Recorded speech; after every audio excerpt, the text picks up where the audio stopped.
Mabot sa 41 ang natala sa Department of Health Central Visayas nga firecrackers-related injuries subay sa pagsugat sa bag-ong tuig. Ano ang report? Sa pahibaw sa DOH Central Visayas, 41 ka mga fireworks-related injuries ang natala sukad sa Disyembre 1 hangtod sa Enero 1. Ang mga fireworks-related injuries na kuha sa DOH Central Visayas gikan kini sa nagkalain-lain nga mga tambalanan sa Region 7.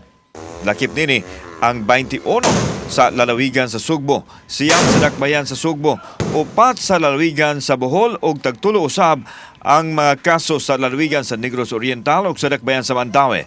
Samtang nagmalinawon sa kinalibukan ang pagsugat sa bag-ong tuig sa lalawigan sa Sugbo. Gawas sa natibong pagpamusil dito sa Dakbayan sa Karkar, way natala nga kasamok sa ubang mga dapit ang Cebu Police Provincial Office. Wa usab sila natala ang kaso sa stray bullet sa lalawigan. Hinoon, makigalayon pa sila sa mga tambalanan o sa DOH mahitungod sa ingon ini nga mga panghitabo. Ang additional instruction ni EPD, despite nga walay na-report nga naabot sa station, mo reach out pa yun sa katong sa mga district hospital kasi nga yung mga na-breach sa labi na sa mga stray bullet. Kauban si Clover Lumayag o Rod Prado, ako si Alan Domingo. Balitag, Bisdak.